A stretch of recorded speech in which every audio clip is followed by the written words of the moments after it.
Hello, and welcome back to Coin Lady channel. The Digital Euro Association DA, a non-profit that promotes digital currency, has brought attention to the recent agreement between Ripple and MasterCard. Have you given any thought to how Bitcoin technologies could be used by corporations to improve royalty programs?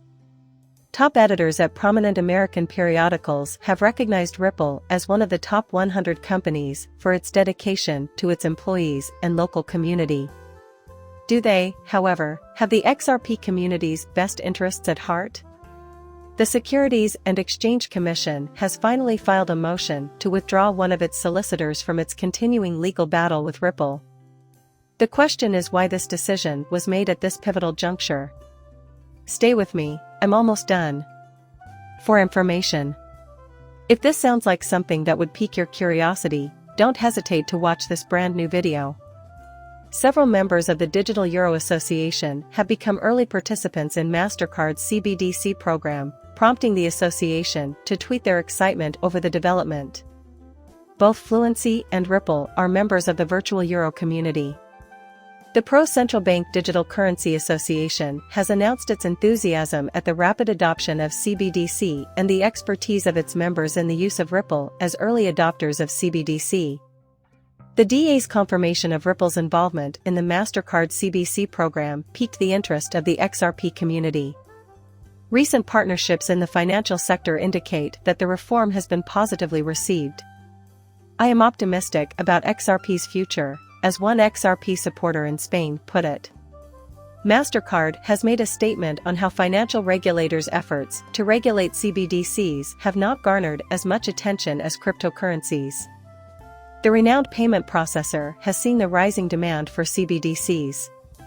It noted that 93% of central banks have participated in some way in CBDC's development. Retail and CBDCs both begin operations.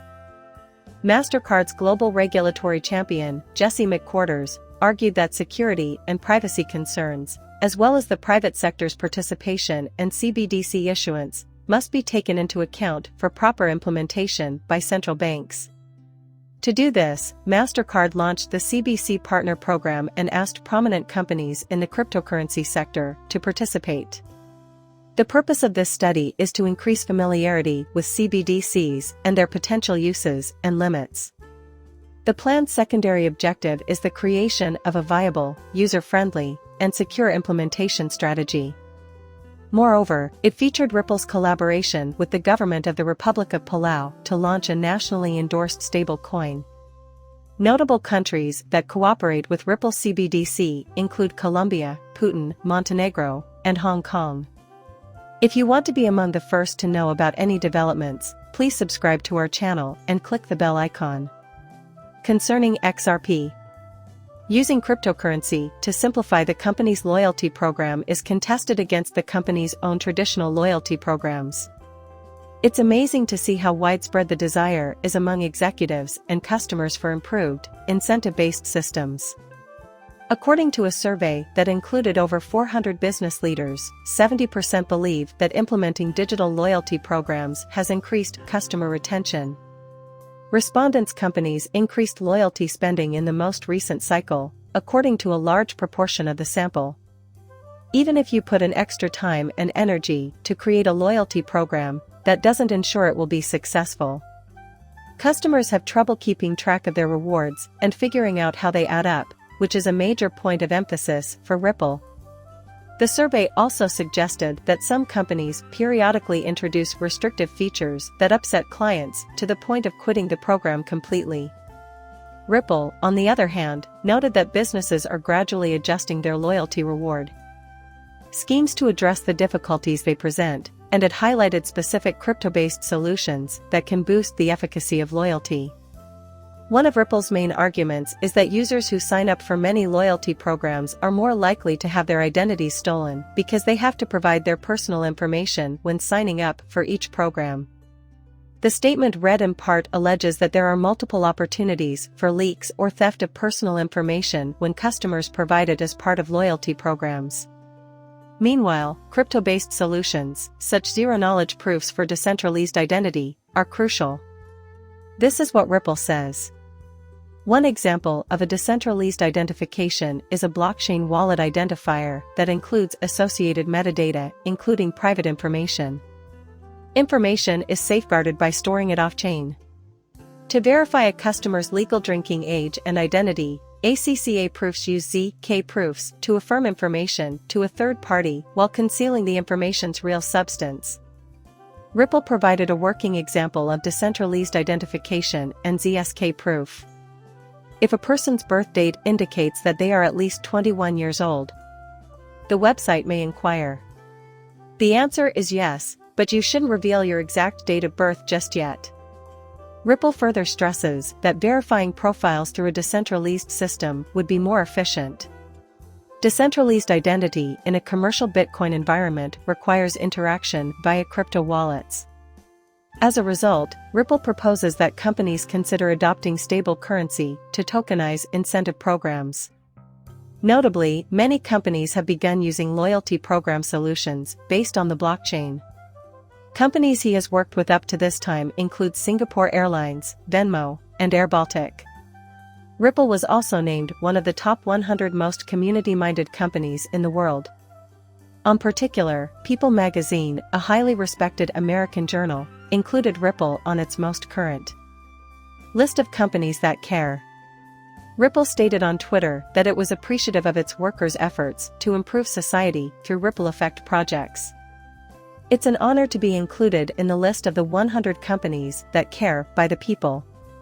The statement thanked all of the employees who had made contributions to the community and the world through the company's impact programs during the year.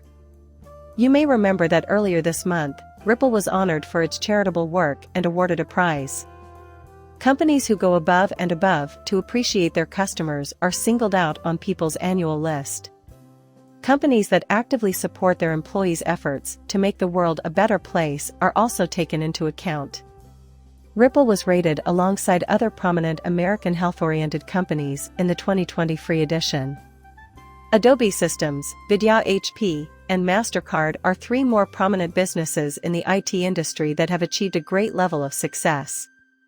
People are aware of Ripple's CSR efforts, and especially the ripple effect. Ripple's CSR initiative aims to promote sustainable research and broaden access to financial services. Ripple also provides its employees with enough opportunities to volunteer for the topics they care about. In addition, Rippulsers can use Ripple to discover further groups that uphold their ideals. Additionally, individuals have called attention to a pivotal time in the 2021 charitable efforts of Ripple employees. According to the article, staff donations that year were the most they'd ever been at Ripples. It's intriguing that many companies will double their donations. Each year, the corporation will double the first $1,000 of any charitable contributions made by a full-time worker. Moreover, Ripple provides its employees with a $50 credit that can be used to learn more about the service and make a preliminary contribution. A newly hired employee at Ripple mentioned the availability of mental health care benefits and the opportunity to participate in community service. The majority of businesses in pivotal fields care about their workers and encourage them to strike a work-life balance. Remember when Kerr was featured last month as one of the company's ripple effect partners? Ripple has helped fund organizations' humanitarian efforts in East Africa, as has previously noted. The withdrawal of the SEC attorney and the Ripple case has become the topic du jour. Please subscribe to our channel and don't forget to click the bell to receive notifications. In order for you to be the first to know when there are updates about XRP. One of Ripple Labs' solicitors has resigned from the SEC's litigation against the company at the SEC's request. Eleanor Turat of Fox Business reports that Pascal Guerriere is the SEC's attorney of record and involved in a continuing action. The Securities and Exchange Commission respectfully requests that the court issue an order in the attached form removing Pascal Guerriere as the plaintiff's record attorney in this matter. The SEC claims that Ms. Guerriere is no longer a party to the proceedings. The paperwork that was filed yesterday is now final. The SEC added that the previously named solicitors will continue to represent the Commission in legal proceedings. Remember that attorney Gary is a high-ranking SEC professional. Even though Judge Annalisa Torres granted Ripple a summary judgment, the legal struggle is far from over because the lawyer is educated in securities law. The SEC has now filed a motion for interlocutory appeal. A trial date of Q2 2024 has also been selected. Moreover, the SEC is taking action against Ripple's top executives. The company's CEO, Brad Garland, and chairman, Chris Larson, believe that Gary Ayers' experience will come in handy under these circumstances. A motion to dismiss her from the Ripple case has been filed by the commission. Many XRP investors have been guessing as to why the SEC removed the lawyer from the case, thus adding to the murkiness of the Ripple litigation. Some XRP supporters have speculated that an internal disagreement at the SEC about how the agency should handle the Ripple case is to blame for the withdrawal. Some have hypothesized that Gary left to avoid being associated with undesirable historical figures or events. John Deaton, a proxy lawyer, too had an odd reaction to the news. Since attorney Gary Ayers has dropped out of the lawsuit, he said, "It doesn't matter." Deaton claims that the SEC may reassign Gary Ayers to handle legal concerns or force her to retire.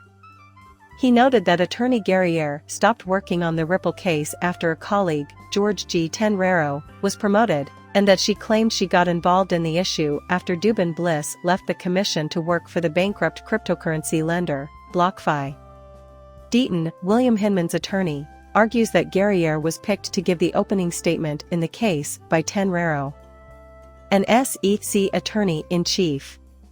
In court, Deaton Gary Ayers alleged that the Securities and Exchange Commission there was inconsistency in the position taken towards human documentation. Remember how the SEC insisted at first that his 2018 lecture on cryptocurrency was just his personal view and not meant to be regarded as market advice. The SEC changed its mind after being ordered by the court to hand up the file to Ripple.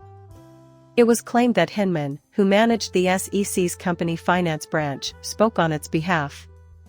According to the pro-XRP lawyer, Tim Herrera specifically targeted Gary Ayers for the judge Sarah Net Byrne censure because he knew it would be a tough legal struggle. According to media accounts, Judge Net Byrne criticized the SEC for hypocrisy and said the commission did not follow the law to the letter. The judge's comment was clearly meant for both Tenreiro and Gary Ayers. He implied that a true leader would have risked himself in the conflict and taken the hit or loss. So, ladies and gentlemen, the video is over. If you liked the video, please click the like button. Make sure you subscribe and click the bell to receive notifications. See you in the next video. Bye.